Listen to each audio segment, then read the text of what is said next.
പെരിയ കേസിൽ വീണ്ടും CPM പണപ്പിരിവ്. Special fund എന്ന പേരിലാണ് പണപ്പിരിവ് നടത്തുന്നത്. പാർട്ടി അംഗങ്ങൾ 500 രൂപ വീതം നൽകണമെന്നും നിർദ്ദേശം. ജോലിയുള്ളവരും സഹകരണ സംഘങ്ങളിൽ ജോലിയുള്ളവരും ഒരു ദിവസത്തെ ശമ്പളം നൽകണം. 2 കോടി രൂപ സമാഹരിക്കുകയാണ് ലക്ഷ്യം. വിവരങ്ങളുമായി ദിസ്ന സുരേഷ് ചേരുന്നു. ദിസ്ന, ഈ പെരിയ കേസിലാണ് പ്രതികളെ രക്ഷിക്കാൻ വേണ്ടി CPM പണപ്പിരിവ് നടത്തുന്നത്. സ്പെഷ്യൽ ഫണ്ട് എന്നുള്ള പേരിൽ പണപ്പിരിവ് ആരംഭിച്ചിരിക്കുന്നു. പാർട്ടി അംഗങ്ങൾ 500 രൂപ നൽകണം. ജോലിയുള്ളവർ ഒരു ദിവസത്തെ ശമ്പളവും നൽകണം എന്നുള്ളതാണ് ഇപ്പോഴത്തെ നിർദ്ദേശം. 2 കോടി രൂപ ഇങ്ങനെ സമാഹരിക്കാൻ ലക്ഷ്യമിടുന്നു. കൂടുതൽ വിവരങ്ങൾ ദിസ്ന.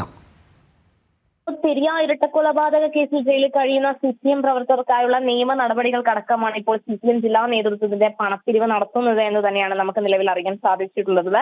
പ്രധാനമായും പാർട്ടി അംഗങ്ങളിൽ നിന്നാണ് പണപ്പിരിവ് നടത്തുന്നത്. അത്തരത്തിലുള്ള നിർദ്ദേശം തന്നെയാണ് ഈ സംഘടനാ തലത്തിൽ നൽകിയിട്ടുള്ളത് എന്ന ഒരു വിവരം തന്നെയാണ് ഇപ്പോൾ പുറത്തു വരുന്നത്. 2 കോടിയോളം രൂപ ഇങ്ങനെ സമാഹരിക്കാനാണ്, അതായത് പിരിവിലൂടെ 2 കോടിയിലധികം രൂപ സമാഹരിക്കാനാണ് ഈ പാർട്ടി ഉദ്ദേശിക്കുന്നത്. ജില്ലയിൽ 28,970 പാർട്ടി അംഗങ്ങളാണുള്ളത്.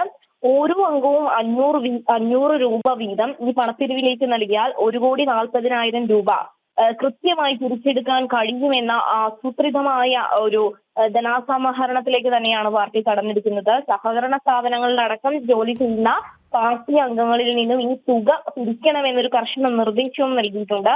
ഈ മാസം 20-നകം അവരുടെ അവസാന തീയതിയും ഇതിനായി നിശ്ചയിച്ചിട്ടുണ്ട്. അതായത് ഈ മാസം 20-നകം ശേഖരിച്ചു നൽകാനാണ് ഏരിയ കമ്മിറ്റികൾക്ക്, അതായത് കാസർഗോഡ് ജില്ലയിലെ പ്രധാനമായും ഏരിയ കമ്മിറ്റികൾക്ക് നിർദ്ദേശം ലഭിച്ചത് എന്ന് തന്നെയാണ് നമുക്കിപ്പോൾ അറിയാൻ സാധിച്ചിട്ടുള്ളത്.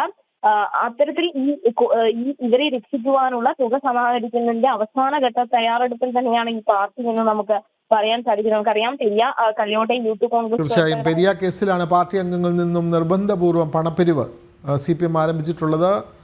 പ്രതികളെ രക്ഷിക്കുന്നതിന് വേണ്ടിയിട്ടുള്ള നിയമ നടപടികൾക്കാണ് ഇത്തരത്തിൽ നിർബന്ധിത പിരിവ്. പാർട്ടി അംഗങ്ങളിൽ നിന്നും ജോലിയുള്ള പാർട്ടി പ്രവർത്തകരിൽ നിന്നും CPM പിരിവ് ആരംഭിക്കുന്നത്. 2 കോടി രൂപ സമാഹരിക്കാനാണ് പാർട്ടിയുടെ നീക്കം. വിവരങ്ങൾ നൽകുകയായിരുന്നു ദിസ്ന സുരേഷ്.